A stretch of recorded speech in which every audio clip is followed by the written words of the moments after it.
Hi guys, welcome to my YouTube channel GK इन्फोट्यूबर।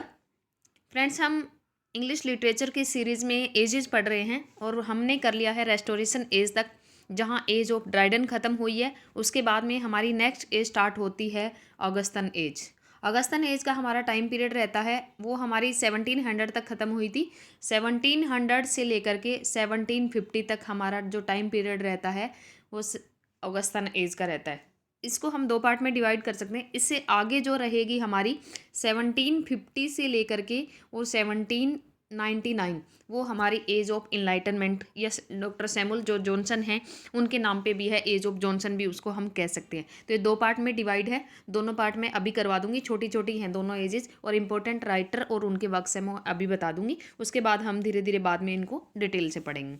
तो Augustan age है वो क्या था, एक टाइम पीरियड था।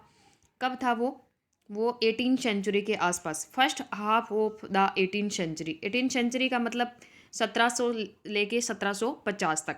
1700 से 1750 तक का जो टाइम पीरियड है इंग्लैंड के अंदर, वो टाइम पीरियड है वो हमारा ऑगस्टन एज का रहा है। अब इस एज को ऑगस्टन एज क्यों कहते हैं?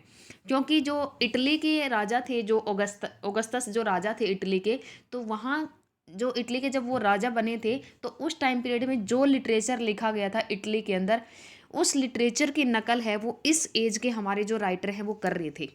इसलिए इस एज को ऑगस्टन एज कहा जाता है। और उसमें जो सबसे ज़्यादा नकल करने वालों में नाम आता है वो अलेक्जेंडर पोप का आता है। उन्होंने जो कुछ भी लिखा है, मतलब सटायर उन्होंने बहुत ज़्यादा अच्छे लिखे हैं, मॉक हीरोइक पोइम लिखी है, वो सब क्या है इटली के अंदर उस टाइम लिखा जाता था जब ऑगस्टस वहाँ के किंग थे। तो उनकी नकल करने के नाम पे इसका नाम है वो ऑगस्टन एज रखा जाता है। Poets during this period created verse inspired by author like Virgil और ओविड। और इस टाइम में क्या कर रहे थे जो पोइट्स लोग, जो वर्स मतलब जो पोइट्री लिख रहे थे, तो वो किन लोगों से इंस्पायर होकर लिख रहे थे? वर्जिल और ओविड। वर्जिल और ओविड अपने इंपॉर्टेंट लिटरेचर के अगर स्टूडेंट्स हैं आप, तो आपने नाम बहुत अच्छे से सुने होंगे। वर्जिल और ओविज, ओविज की मेटामॉर्फिस है, वर्जिल है एक। तो उनकी जो लिटरेचर जो था, उनसे उनकी पोइट्री से इम्प्रेस होकर के जो हमारे पोइट्स हैं वो लिख रहे थे इस पीरियड के दौरान। तो ये एज हमारी ऑगस्टन एज इसलिए मानी जाती है क्योंकि किंग ऑगस्टस के समय टाइम पीरियड में इटली में जो लिटरेचर लिखा जा रहा था उसकी नकल हमारे जो इंग्लैंड के राइटर है वो कर रहे थे, या पोइट्स जो लोग जो भी कर रहे थे, तो लिटरेचर के ऊपर उसका इफेक्ट देखने को मिला।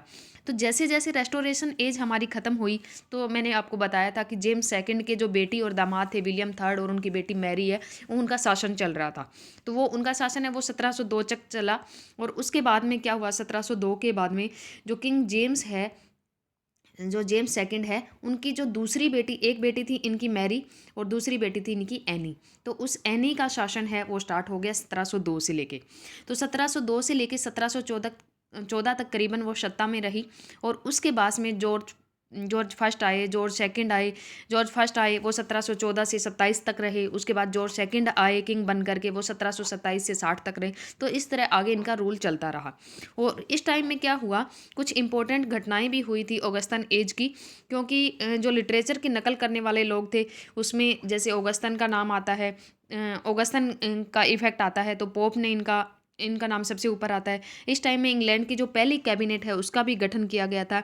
और पहला जो इंग्लिश दैनिक जो न्यूज़पेपर हम जिसको बोल सकते हैं, वो भी इसी टाइम पीरियड में आया, द डेली करंट के नाम से आया। द डेली करंट है वो 1702 के अंदर लंदन के अंदर सबसे पहले पब्लिश हुआ था। और कॉफ़ी हाउस है, पब्स हैं, क्लब्स हैं, वो सब है वो इस टाइम पीरियड के अंदर है वो ज़्यादा बढ़ गए थे। कॉफ़ी हाउसेज बहुत बढ़ गए थे। लोग मतलब क्या हुआ था, इकट्ठे लोग रह करके, मतलब एकता के अंदर रहना लोगों ने सीख लिया था कि इकट्ठे बैठ करके लोगों ने रहने की कला सीखी। तो वो सब चीज़ें इसके अंदर आई थी। उसके बाद जैसे हमारा आता है, इसमें एक इम्पोर्टेंट क्लब भी था। उसका क्वेश्चन डीएसएसबी में अभी पिछले दिनों पीजीटी के अंदर पूछा गया था कि एक क्लब का नाम था स्क्रिबलर क्लब। तो उसके ना 4 लोग मेंबर थे। उसमें 4 ये पूछा गया था इनमें से कौन उसका मेंबर नहीं था। तो सबसे पहले उसका नाम आता है जॉन गे का नाम आता है। जोनाथन स्विफ्ट उनके मेंबर थे। थॉमस पर्नेल उनके एक फ्रेंड थे वो भी। और अलेक्जेंडर पोप, ये 4 लोग हैं वो स्क्रिबलर जो क्लब है उसके मेंबर थे। और भी जैसे उन दिनों किटकैट क्लब भी था, एक स्पेक्टेटर क्लब भी था। तो ये इंपॉर्टेंट चीज़ें थी उस टाइम में। उसके बाद आता है पोप का टाइम पीरियड। तो पोप इसका मेन लिटरेरी फिगर माना जाता है इस टाइम पीरियड का। तो सबसे पहला इंपॉर्टेंट वर्क उन्होंने मतलब मैं उन वर्क को बता रही हूँ जो इन्होंने इस टाइम पीरियड में लिखा है। कुछ लोगों ने बाद में भी लिखे हैं कुछ चीज़ें, तो इनमें इंपॉर्टेंट मैं बता रही हूँ। तो इसमें सबसे इंपॉर्टेंट आपको, जिसको डिटेल में भी आपको पढ़ना पड़ेगा बाद में, द रेप ऑफ द लोकोथ बहुत ही इंपॉर्टेंट है। और कोई एग्जाम ऐसा नहीं है जिसमें से इस लिटरेरी मतलब वर्क में से क्वेश्चन ना आता हो। तो रेप ऑफ द लोक है वो 1712 के अंदर लिखा गया। 1712 इसका टाइम पीरियड भी आपको ध्यान रखना है और इसके डिटेल समरी भी आपको पढ़नी है। उसके बाद में जैसे 1712 में ये लिखा, एक उन्होंने एपिसोड लिखा था, अल्बर्ट नोट इनका एक फ्रेंड था, उसके लिए एक एपिसोड लिखा था इन्होंने 1735 के अंदर।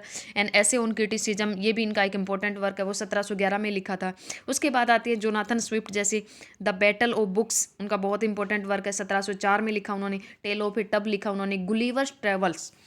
गुलीवर्स ट्रैवल है, बहुत इंपॉर्टेंट वर्क है, इसका भी टाइम पीरियड आपको याद रखना है 1726। और गुलीवर कहाँ कहाँ गया था, इसकी जो 4 यात्राएं हैं उनकी जगह का नाम भी पूछा जाता है कई बार, और वो ऑप्शन में देते हैं कई बार उसको सेट करने के लिए। उसके बाद आते हैं जोसेफ एडिसन और रिचर्ड स्टील, वो ऐसे राइटर थे और उन्होंने एक इम्पोर्टेंट एक पत्रिका या मैगजीन कह सकते हैं, स्पेक्टेटर नाम से लिखी थी 1709 से 12। तो इसका भी टाइम पीरियड पूछ लेते हैं कई बार। और ये किसने लिखी, जोसेफ एडिसन ने। और एक टेटलर के नाम से लिखी, वो रिचर्ड स्टील ने लिखी। ये दोनों इकट्ठा लिखते थे, इनका इकट्ठा नाम आता है। तो इन्होंने दोनों ने मिलकर के 555 एसेज लिखे थे, उसमें से 274 जोसेफ एडिसन ने लिखे थे और बाकी बचे हुए वो रिचर्ड स्टील ने लिखे थे। और एक बहुत ही इंपॉर्टेंट लिटरेरी फिगर इस टाइम का और माना जाता है डैनियल डेफो। उनका आपने ये नॉवल पढ़ा होगा रॉबिन्सन क्रूसो, बहुत ही इंपॉर्टेंट है। इसके अंदर एक फ्राइडे नाम का कैरेक्टर भी आता है, वो भी बहुत बार पूछा जाता है। तो ये इन्होंने लिखा था 1719 के अंदर। उसके बाद आते हैं सैमुअल रिचर्डसन, इन्होंने एंटी सेंटिमेंटल कॉमेडी लिखी थी और इनका बहुत इंपॉर्टेंट वर्क है पामिला, 1740 में इन्होंने लिखा। इसका सब टाइटल भी है वर्च्यू ऑफ रिवार्डिड। तो इनका फर्स्ट मॉडर्न नॉवल, क्योंकि इस टाइम पीरियड में है वो मॉडर्न नॉवल की स्टार्टिंग हो गई थी, तो फर्स्ट जो मॉडर्न नॉवल माना जाता है वो पामिला माना जाता है 1740 के अंदर। फिर हमारे जिनको हम हीरो बोल देते हैं नॉवल के, हेनरी फील्डिंग, जोसेफ एंड्रयू जो नाम का वर्क है, इन्होंने 1742 में इसी टाइम पीरियड के अंदर लिखा था।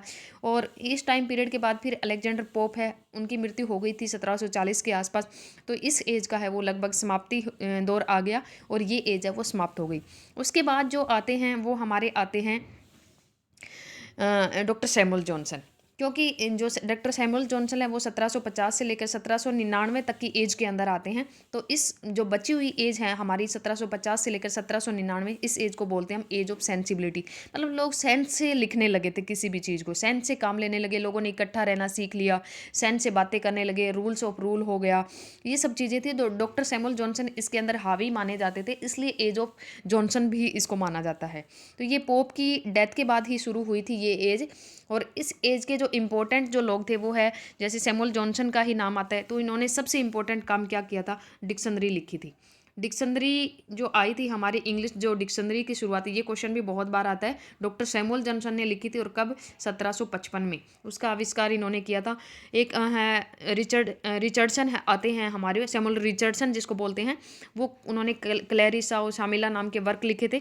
हेनरी फील्डिंग ने भी कुछ वर्क इस टाइम में भी लिखे, जैसे टॉम जॉन उन्होंने 1749 में लिखा, एमिलिया इन्होंने 1751 में लिखा। उसके बाद जैसे आते हैं हमारे ओलिवर गोल्डस्मिथ, तो इन्होंने क्या लिखा, इनका एक बहुत इंपॉर्टेंट वर्क है विकार ऑफ वेकफील्ड, 1766, बहुत बार पूछा जाता है ये भी।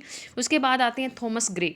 थॉमस ग्रे ने एक एलिजी लिखी थी, elegy written in a country churchyard, आपने नाम सुना होगा, क्योंकि एलिजी भी मैं आपको एक करवाऊंगी, सारी एलिजी करवाऊंगी, एक एलिजी पेपर में ज़रूर आती है। जैसे मिल्टन की लिसिडस थी, तो इनकी आई है थॉमस ग्रे की elegy written in a country churchyard. उसके बाद आते हैं हमारे विलियम ब्लैक।